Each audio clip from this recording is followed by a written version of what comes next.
প্রথম দিনের রমজানটা কেমন কাটালাম সেই ব্লগ ভিডিওটা এই ভিডিওতে থাকছে, সবাই দেখার অনুরোধ রইল। সম্পূর্ণ ভিডিওটা দেখ। আসসালামু আলাইকুম, বিসমিল্লাহির রহমানির রহিম। রমজানের একটা ব্লগও আমি শেয়ার করতে পারি নাই, তো আজকে একটা ব্লগ ভিডিও শেয়ার করছি।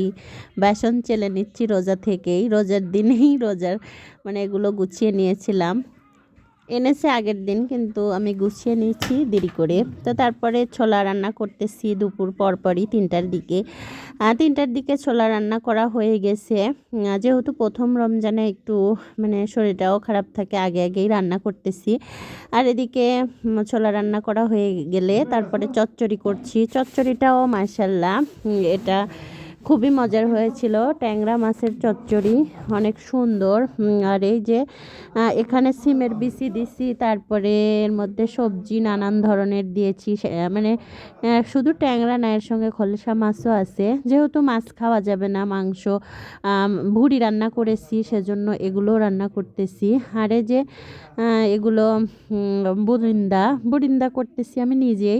বুরিন্দা বাজার থেকে কিনে আনে প্যাকেটের, আর আমি বানাই। আমার বাসায় বাহিরের কিছু খাওয়া হয় না, যেহেতু আমরা বাহিরের কিছু খাইতে পছন্দ করি না। সব কিছু নিজ হাতে তৈরি করে একদম ভালো জিনিস খাবো, সেজন্য আমার বড় বাহিরের কিছু খাইতে চায় না, ওর সমস্যা হয় পেটে, তার জন্য।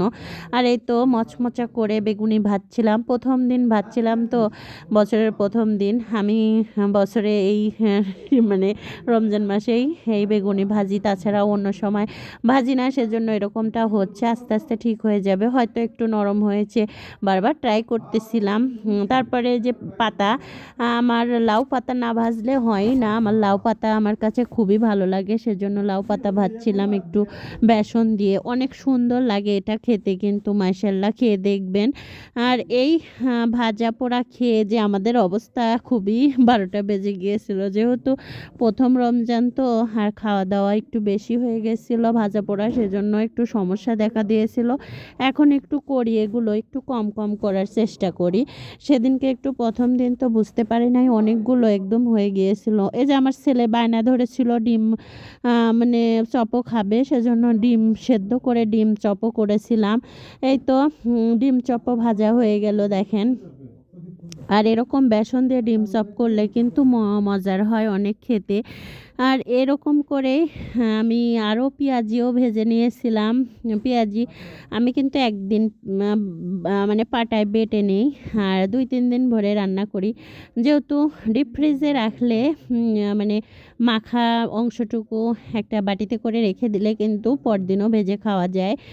অনেক আগ থেকে বের করে নিলে ওর সঙ্গে আবারও পেঁয়াজ, আবারও একটু বেসন দিয়ে দিলেই হয়ে যায়। আর এই তো এগুলোর আয়োজন। প্রথম দিন তো একটা করতে পারি নাই, যতটুকু পেরেছি। আমার ছেলে শরবত খাবে, আমরা সবাই রোজাদার, শুধু আরাব বাদ দিয়ে 4 জন রোজাদার। দেখেন এগুলো দিয়ে তৃপ্তি সহকারে কিন্তু ইফতার নেওয়া যায়। আর ইফতারের আগ মুহূর্তে যে কি একটা আনন্দ ফিলিংস হয়, সেটা বলে বোঝানোর মতো না। এই কয় মিনিট টাইম আছে, ওই কয় মিনিট টাইম আছে, কি একটা অবস্থা, খুবই ভালো লাগে কিন্তু ওই সময়টুকু। আপনাদের কেমন লাগে অবশ্যই আমার কমেন্টসে এসে জানাবেন। আর একটু যদি ভালো লেগে থাকে অবশ্যই লাইক কমেন্ট শেয়ার করতে ভুলবেন না। আর এই তো মুড়ি মাখা সবাইকে দিয়ে আমিও খাচ্ছি, আর আমরা সবাই মিলে মেঝেতে বসে খাই, সাহারিতেও খাই, আবার ইফতারেও খাই, খুবই মজা করে খাই। আর এই মাসটাই এরকম করে মেঝেতে বসে খাওয়া হয়, অন্য সময় এরকম করে খাওয়া হয় না।